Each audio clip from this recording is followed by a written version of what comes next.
লেজ দেখলে? আমার গদা আমাকে আহ্বান জানাচ্ছে। থামাও, থামাও ওই শিশুটিকে। হ্যাঁ,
জয় শ্রীরাম।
যা এত কাল ঘটেনি তা আজ ঘটে গেল।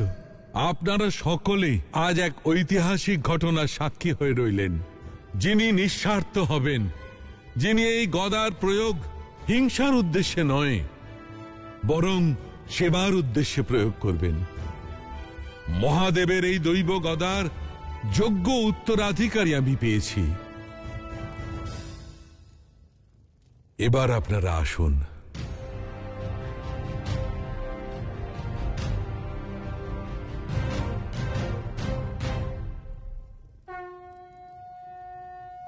আমি আপনাকে চিনতে পারিনি প্রভু, ক্ষমা করুন। ক্ষমা চাইছেন কেন আপনি আমার কাছে?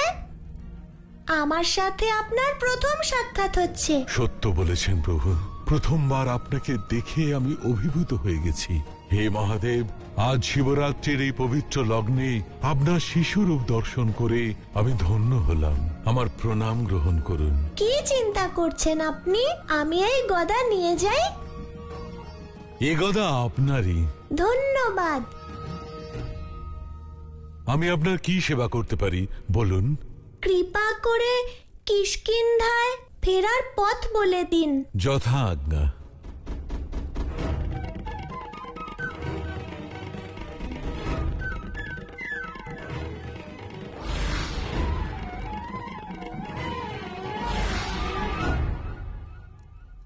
এই দ্বারের অন্য প্রান্তেই কিষ্কিন্ধা। যদি আমাকে আপনার কোনোদিন কোনো প্রয়োজন হয় তবে দয়া করে স্মরণ করবেন। ধন্যবাদ যক্ষরাজ।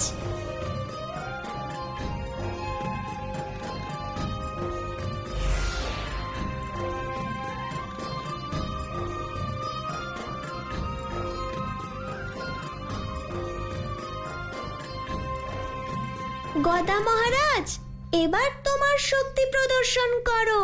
জয় শ্রীরাম।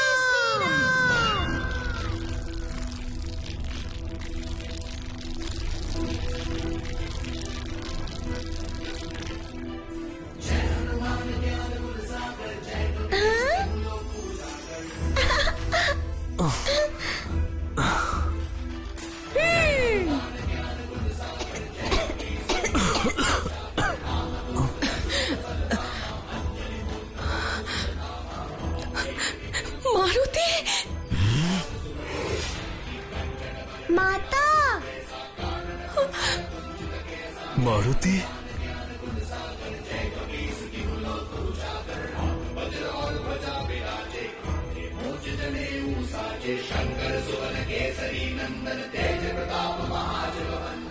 মারুতি, মারুতি, মারুতি। অসম্ভব। যে গদাকে স্পর্শ করা মাত্র মহাযোদ্ধারা ভস্য হয়ে যায়, সেই গদা নিয়ে এই মায়াবী জীবিত ফিরে এলো। মারুতি, তুমি ঠিক আছো তো? তোমার কোথাও আঘাত লাগেনি তো? আপনার আশীর্বাদ আমাকে রক্ষা করেছে, আমার কিছুই হয়নি। মারুতি,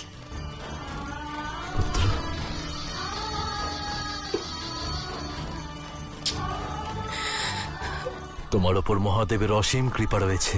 সত্য বলেছেন স্বামী। আজ স্বয়ং মহাদেব আমাদের পুত্রর প্রাণ রক্ষা করেছেন, ওনাকে ধন্যবাদ জানাতেই হবে।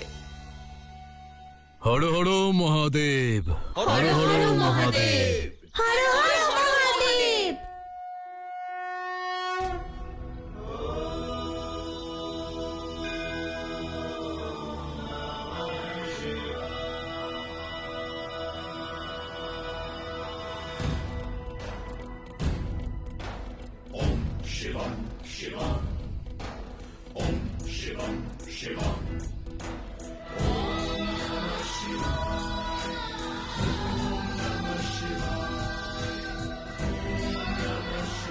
হর হর মহাদেব।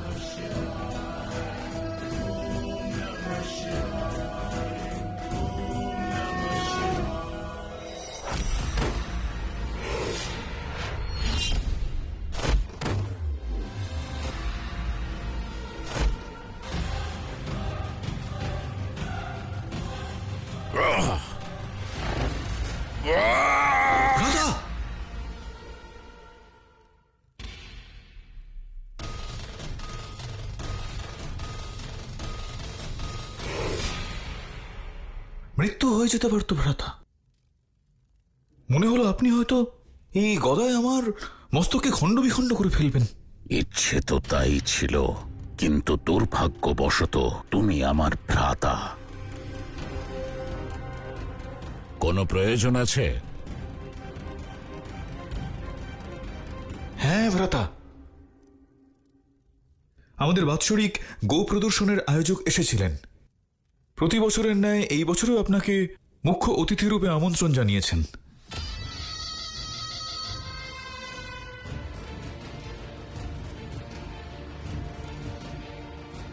এবার তুমি উপদেশ দেবে আমার কোথায় যাওয়া উচিত আর কোথায় নয়। না না না ভ্রাতা, আমার উদ্দেশ্য তেমন ছিল না। আমি বলতে চেয়েছিলাম যে আপনার প্রজারা আপনার দর্শন লাভের প্রত্যাশাতেই মেলাতে আসেন। আমি কেবল সেই উদ্দেশ্যেই।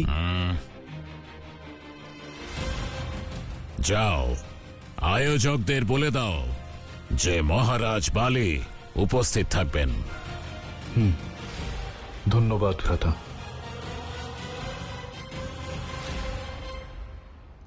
ফিরে আসার পর থেকেই ভ্রাতার আচরণে কেমন পরিবর্তন দেখা দিয়েছে। সম্ভবত কোনো বিষয় নিয়ে খুব বিচলিত আছেন।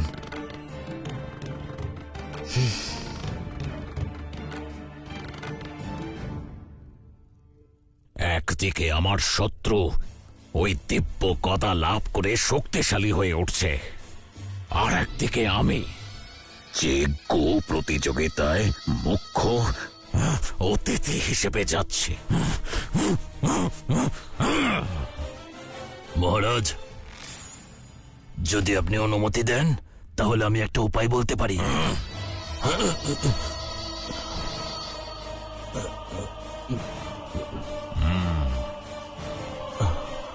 আজ্ঞে মহারাজ, ওই বিশাল বিভাজন প্রাচীরের পশ্চাতে এক বিশাল রাক্ষস বাস করে, যার নাম হলো দুন্দুভি।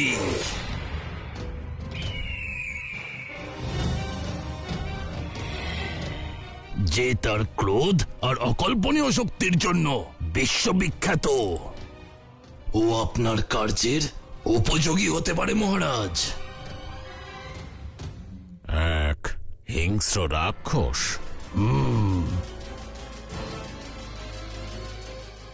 শত্রুর বিনাশ হবে আর আমার ওপর সন্দেহ আসবে না। আমি দেখা করব তন্দুবীর সঙ্গে। অদ্ভুত, এমন অস্ত্র আমি পূর্বে কখনো দেখিনি। এর বিশেষত্ব কি? এই অস্ত্রের দিব্য শক্তি দেখনি?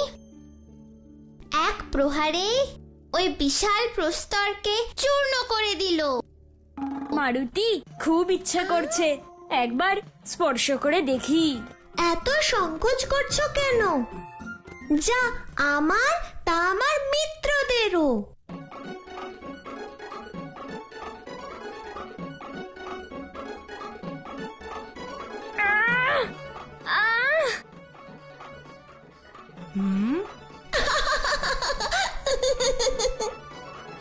প্রচন্ড ভারী। সরো, আমি চেষ্টা করছি।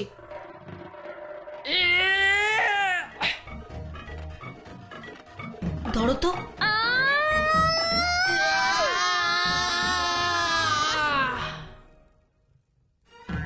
মারুতি, আমরা তো তুলতেই পারছি না। তুমিই বলো না কি করে তুলতে পারবো।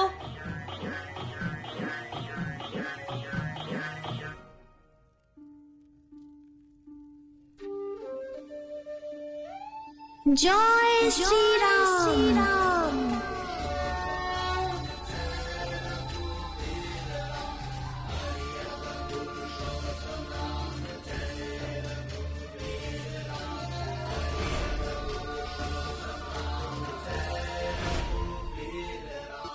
তুমি কিভাবে এই অস্ত্র তুললে মারুতি? তোমার মধ্যে কোনো অলৌকিক শক্তি আসেনি তো? আমার কোনো শক্তি নেই, সব শক্তি প্রভু শ্রী রামের। জয় শ্রীরাম। মারুতি, তোমার মিত্রদের নিয়ে ভিতরে এসো, দেখো তোমার জন্য কি এনেছি। আমার নাক বলছে এ গন্ধ হলো লাড্ডুর।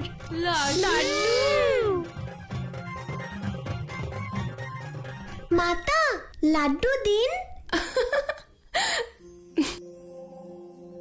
আসুন।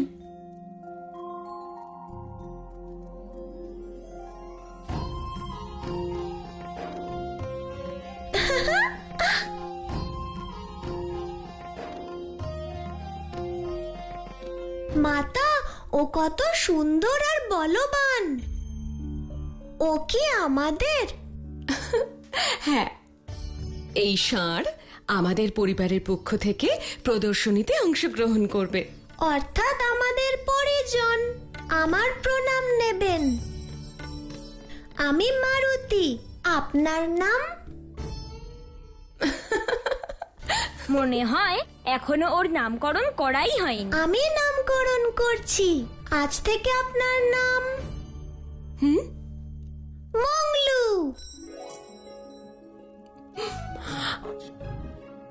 মঙ্গলুর নামটা মনে হয় খুব পছন্দ হয়েছে। আচ্ছা মংলু, আপনি মারুতির মিত্র হবেন? দেখলেন মাতা, আমার দেওয়া নাম আর আমার মিত্রতা দুটাই পছন্দ হয়েছে মংলুর।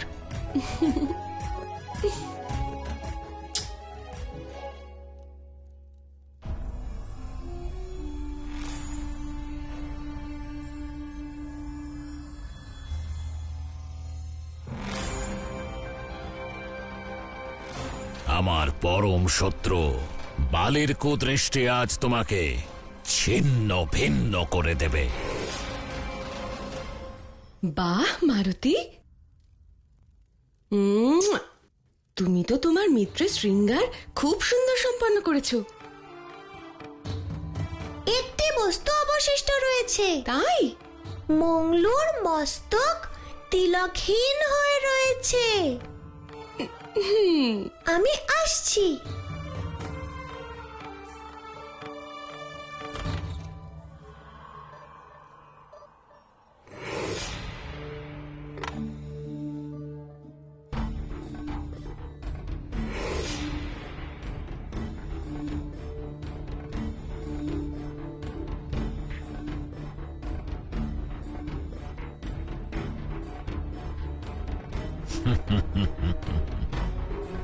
বজ্রপাশ আমার সেই গুপ্ত অস্ত্র, যার মোকাবিলা করার ক্ষমতা আমার কোনো শত্রুর নেই। পুত্র বালি, তোমার পিতার কাছ থেকে এক সামান্য উপহার গ্রহণ করো।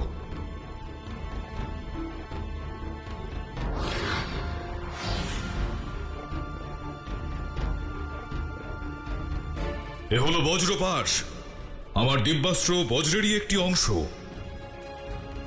এই অস্ত্রের বন্ধন থেকে মুক্ত হওয়া এক প্রকার অসম্ভব। তুমি যাকে এই অস্ত্রের সাহায্যে বন্দী করবে, সে বজ্রপাতের সমতুল্য যন্ত্রণা ভোগ করবে। প্রিয় ভ্রাতুষ্পুত্র, এবার এই বজ্রপাশের বন্ধনে তোমার অন্তিম শ্বাস বন্দী হবে।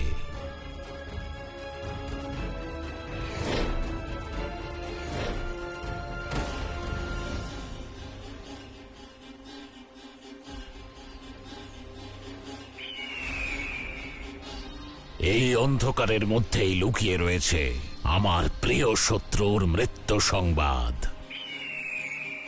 আমার প্রিয় ভ্রাতুষ্পুত্র মারুতি, তোমার প্রিয় কাকাশ্রী বালি তোমার জন্য আনতে চলেছে এক উৎকৃষ্ট উপহার।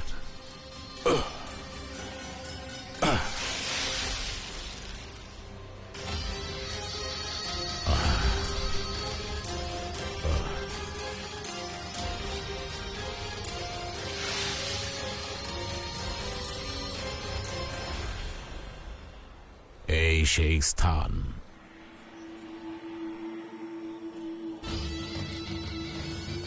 ওহে রাক্ষস দুন্দুভি, কোথায় লুকিয়ে বসে আছো?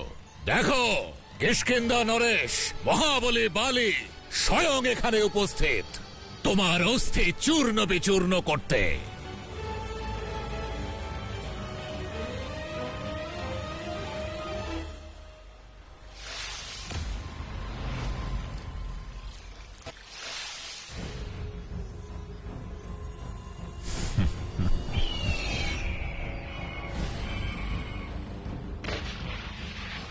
সুন্দর, সুকে তোর কথা সত্য হতে চলেছে।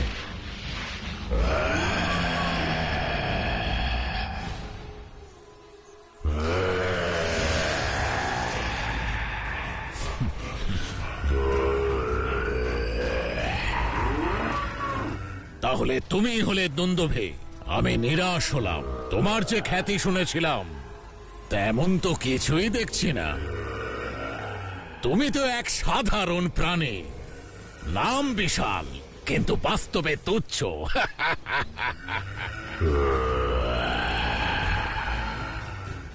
দুন্দুভি, আমি নিজের ওপরেই ক্রুদ্ধ হয়ে উঠছি। তোমার ক্রোধ সেই মেঘের মতো নয় তো, যে কেবলই গর্জায় কিন্তু বর্ষায় না। এসো, যুদ্ধ করো বালির সঙ্গে আর প্রমাণ করো যে তুমি দুর্বল নও।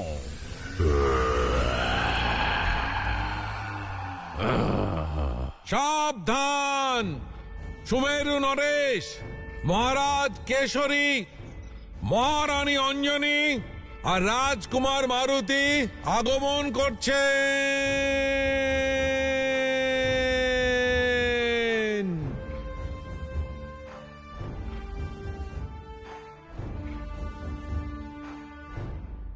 ওই গাভীর কি সৌভাগ্য, যার সেবা স্বয়ং শিব অবতার মারুতি করছেন। যদি ওই গাভীর স্থানে আমি থাকতাম তাহলে আমার তো পরম আনন্দ হতো। মারুতির জন্ম হয়েছে ভক্তির নতুন মানদণ্ড স্থাপনের উদ্দেশ্যে। একজন ভক্তের প্রকৃত পরিচয় হল সকল জীবের প্রতি প্রেম, কারণ প্রত্যেক প্রাণীর অন্তরেই ঈশ্বর বিরাজমান। একদিকে পরম ভক্ত মারুতির প্রেম, আর অন্যদিকে ছলনা ও শঠতায় পরিপূর্ণ ধূর্ত বালি মারুতির বিরুদ্ধে ষড়যন্ত্র রচনা করতে ব্যস্ত। এসো, এসো।